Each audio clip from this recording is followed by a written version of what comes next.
মৌলভীবাজারে বেড়েছে শীতের প্রকোপ। ঠান্ডা বাড়ার সাথে সাথে হাসপাতালে বেড়েছে ঠান্ডাজনিত রোগে আক্রান্তর সংখ্যা। বিপাকে পড়েছেন খেটে খাওয়া মানুষ ও চা শ্রমিকরা। এ নিয়ে বিস্তারিত জানাতে কুলাউড়া উপজেলা স্বাস্থ্য কমপ্লেক্স থেকে যুক্ত আছেন এম এ হামিদ। হামিদ, জানাবেন যে আজ মৌলভীবাজারে তাপমাত্রা কত, হাসপাতালে রোগীর চাপ কেমন? মৌলভীবাজারে প্রতিনিয়তই কিন্তু শীতের প্রকোপ বাড়ছে। গত 2 দিন থেকে সূর্যের দেখা মিলছে না, যদিও তাপমাত্রা 15.2 ডিগ্রি সেলসিয়াস রেকর্ড করা হয়েছে, কিন্তু কনকনে ঠান্ডা বাতাস থাকার কারণে কিন্তু মৌলভীবাজারে প্রচুর পরিমাণে শীতজনিত রোগীর সংখ্যা বাড়ছে। এতে করে হাসপাতালগুলোতে রোগীর চাপ বাড়ছে। বিশেষ করে মৌলভীবাজারের 250 শয্যা বিশিষ্ট সদর হাসপাতাল সহ 6টি উপজেলা স্বাস্থ্য কমপ্লেক্সে কিন্তু রোগীর সংখ্যা প্রতিদিনই বাড়ছে। কুলাউড়া উপজেলা স্বাস্থ্য কমপ্লেক্সে আজকে 50 শয্যার বিপরীতে 48 জন রোগী ভর্তি রয়েছেন, এবং বিশেষ করে এদের মধ্যে শিশু এবং বয়স্ক রোগীরাই বেশি বেশি অপরদিকে মৌলভীবাজার সদর হাসপাতালে 47 জন রোগী ভর্তি রয়েছেন, যাদের অনেকেই কিন্তু ঠান্ডাজনিত, বিশেষ করে জ্বর, সর্দি, কাশি, শ্বাসকষ্ট নিয়ে ভর্তি রয়েছেন। এছাড়াও সাধারণ খেটে খাওয়া মানুষ, বিশেষ করে চা শ্রমিক বা দিনমজুর যারা রয়েছেন, তারা কিন্তু সমস্যার মধ্যে পড়েছেন। ঠান্ডার কারণে তারা ঘর থেকে বের হতে পারছেন না।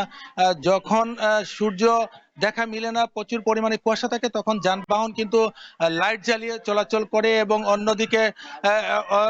অন্যদিকে আপনারা যারা দেখতে পাচ্ছেন যে এখানে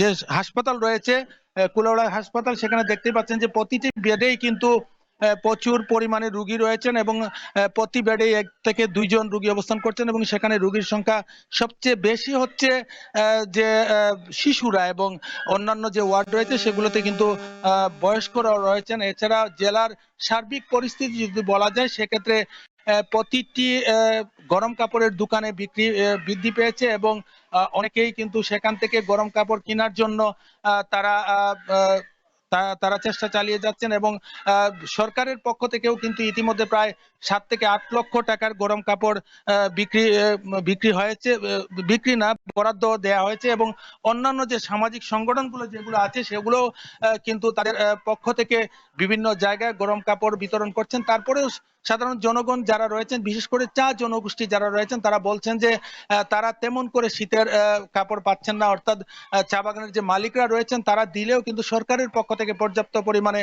তারা সেখানে শীত বস্ত্র পাচ্ছেন না। এবং অন্যান্য যে সেকশন গুলো রয়েছে, বিশেষ করে হাওর বা অন্যান্য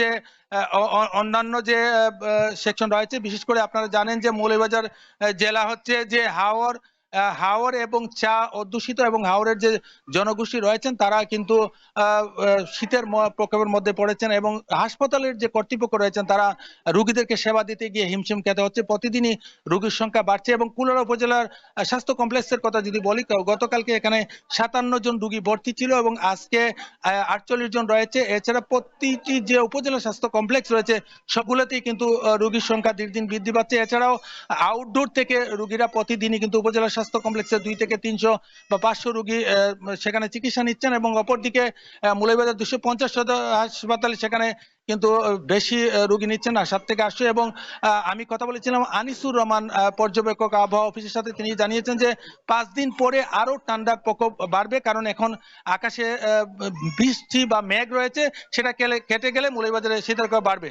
এই ছিল আমার কাছে মৌলভীবাজার থেকে শীত নিয়ে সব শেষ।